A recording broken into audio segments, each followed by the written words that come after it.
Bukidnon 100.1, DXMC-FM, Iligan City, Lanao del Norte 103.7, DXBH-FM, Tangub City, Misamis Occidental 94.3, DXME-FM, Mati City, Davao Oriental 107.1, DXHS-FM, Tagum City, Davao del Norte 107.1, DXHD-FM, South Philippine Adventist College, Matanao, Davao del Sur 95.3, DXIC-FM, General Santos City 104.3, DXMA-FM, Davao City, and 106.3, DYAL-FM, Toledo City, Cebu.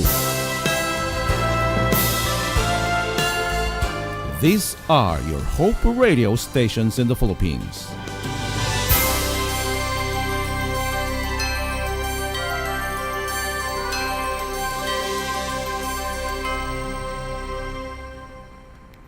Check your time, it is now 12:01 in the afternoon.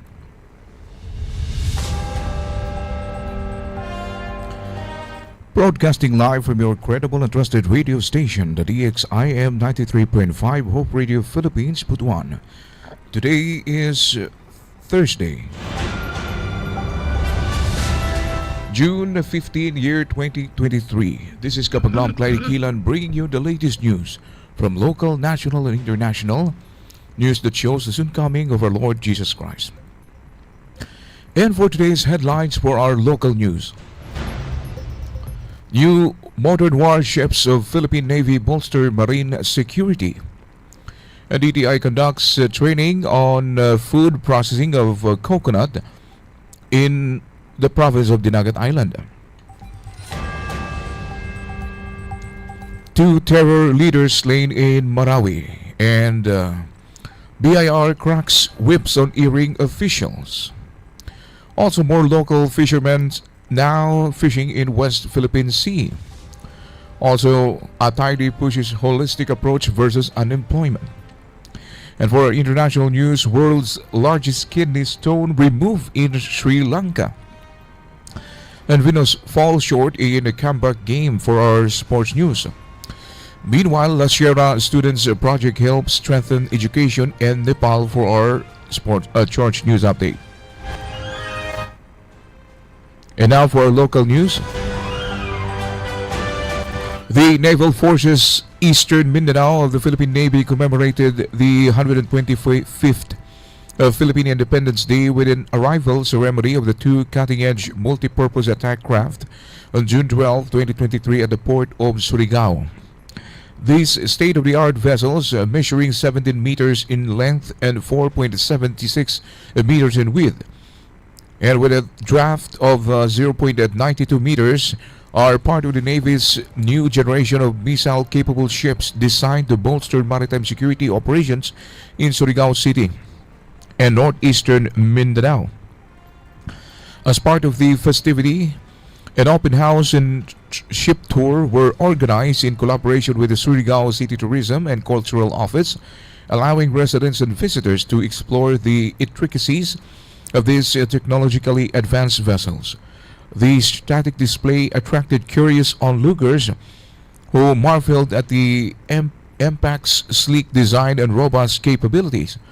Meanwhile, the Philippine Navy and the City Tourism and Cultural Office hosted a feeding program to participating school children at the port of Surigao. Additionally, educational toys were distributed as a courtesy of the Philippine Navy that brought joy and excitement to the young attendees who eagerly embraced the opportunity to witness the up-close arrival of these sophisticated naval assets to the fleet.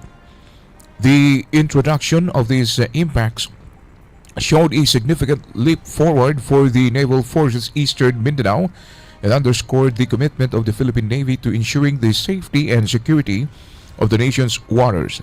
With their advanced feature and missile capabilities, the newly acquired vessel will play a pivotal role in safeguarding Surigao City and the surrounding areas, instilling confidence in both the local population and the nation as a whole. The Department of Trade and Industry, Dinagat Islands, through the Coconut Farmers and Industry Development Plan, conducted a 2-day training on food processing for coconut packaging and labeling on June 6 and 7.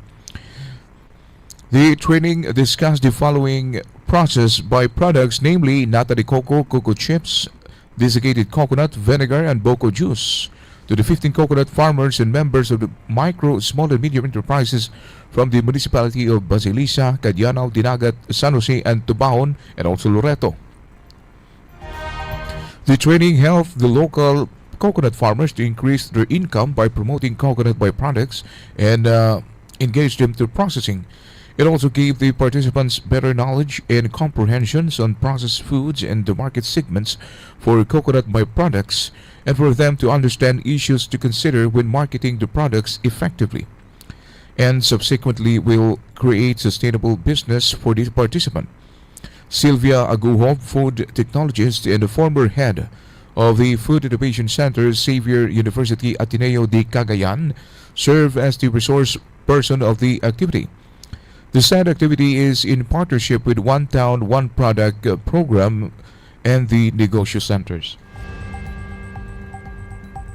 And now for national news, security forces killed the leader of a pro-Islamic State group and his lieutenant in the separate operations that started before dawn on Wednesday in Marawi City in the southern Philippines, according to officials. Western Mindanao Command Chief Lieutenant General Roy Galido said Farudin Benito and Juhari Sandam were slain following clashes with troops. One soldier was wounded. Benito was the Emir of Dawla Islamia Philippines and the overall Emir of IS East Asia. He said Benito, alias Abu Zakaria, was killed in his safe house where soldiers and policemen were trying to arrest him. The elusive leader, Galido said, opened fire on security forces, sparking a gunfight that eventually killed him. Galido said the firefight lasted for about 10 minutes. While clearing the area, troops recovered the dead body of Abu Zakaria and two M16A1 rifles with ammunition. The exchange of fire also resulted in the wounding of one soldier who is currently recuperating in the hospital in Marawi City. Troops raided another terrorist hideout 5 hours later to capture Sandab, a notorious sub-leader of Dawla Islamia.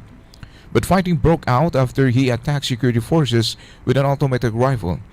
Sandab, also known as Morosed, was slain in the fighting, said Galido, quoting a report from Brigadier General Yegor Rey Baroquillo, commander of the 103rd Infantry Brigade. The government forces were left with no choice but to return fire. The exchange of fire resulted in the death of Morosed, according to Galido. Troops recovered the dead body of Morosed as well as assorted firearms. Galido hailed the killing of the terrorist leaders, calling it a significant breakthrough in the war on terror.